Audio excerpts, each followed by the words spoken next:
ಯಕ್ಷಕೃಷ್ಣ ಎಂಬ ಬುದ್ಧಿವಂತ ಧರ್ಮರಾಯಣ ಕಥೆ. ಇದು ಮಹಾಭಾರತದಲ್ಲಿ ಬರುವ ಒಂದು ಸನ್ನಿವೇಶ.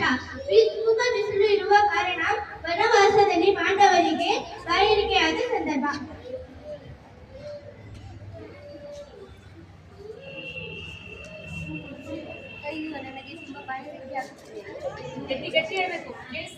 ಮೈಕ್ ಕೊಡಿ.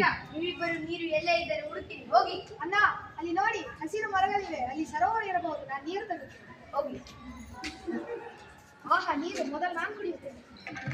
ನಿಲ್ಲು ಭೀಮಾ, ಮೊದಲು ಪ್ರಶ್ನೆಗೆ ಉತ್ತರ ಕೊಡು, ಆಮೇಲೆ ನೀರು ಕುಡಿ. ಇಲ್ಲದೆ ಹೋದರೆ ನಿದ್ದೆಗೆ ಜಾರುವೆ. ನನಗೆ ಯಾರ ಹೆದರಿಕೆಯೂ ಇಲ್ಲ.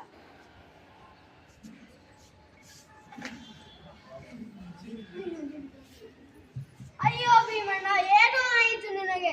ಇಲ್ಲಿ ಯಾರು ನೀರಿದೆ, ನಾನು ಹಾಲು ಕುಡಿತೀನಿ. ಅರ್ಜುನ, ನನ್ನ ಮಾತು ಕೇಳು, ಪ್ರಶ್ನೆಗೆ ಉತ್ತರ ಕೊಡು. ನಾನು ಒಬ್ಬ ಶ್ರೇಷ್ಠ ಬಿಲ್ಲುಗಾರ, ನಾನು ಯಾರಿಂದಲೂ ಹೆದರೋದಿಲ್ಲ.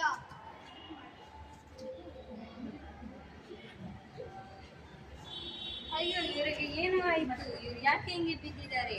ಯಾರೋ ನಮ್ಮನ್ನು ಪರೀಕ್ಷಿಸುತ್ತಿದ್ದಾರೆ. ಧರ್ಮರಾಯ, ನಾನೇ ಇಷ್ಟ. ನನ್ನ ಪ್ರಶ್ನೆಗಳಿಗೆ ಉತ್ತರ ಕೊಟ್ಟರೆ ಮಾತ್ರ ಇವರು ಬದುಕುತ್ತಾರೆ. ದೇವರೇ, ದಯವಿಟ್ಟು ನಿಮ್ಮ ಪ್ರಶ್ನೆಗಳನ್ನು ಕೇಳೋ. ಗಾಳಿಗಿಂತ ವೇಗವಾಗಿ ಓಡುವುದು ಯಾವುದು? ನಮ್ಮ ಮನಸ್ಸು. ಭೂಮಿಗಿಂತ ದೊಡ್ಡವರು ಯಾರು? ನಮ್ಮ ತಾಯಿ. ಮನುಷ್ಯನಿಗೆ ಅತಿ ದೊಡ್ಡ ಶತ್ರು ಯಾರು? ನಮ್ಮ ಕೋಪ. ಮನುಷ್ಯನಿಗೆ ಅತಿ ದೊಡ್ಡ ಸಂಪತ್ತು ಯಾವುದು? ವಿದ್ಯೆ.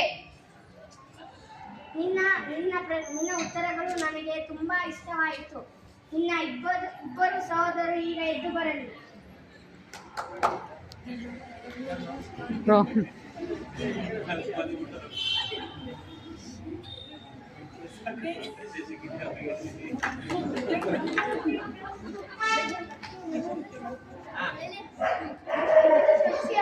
ನಾವು ಒಂದಾಗಿದ್ದ ಕಲಿತೇವೆ.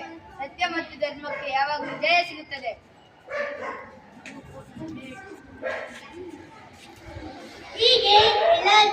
ಹೀಗೆ ಧರ್ಮರಾಯ ತನ್ನ ಬುದ್ಧಿವಂತಿಕೆಯಿಂದ ಎಲ್ಲರನ್ನು ಉಳಿಸಿದನು. ನೋಡಿ ಇಲ್ಲಿ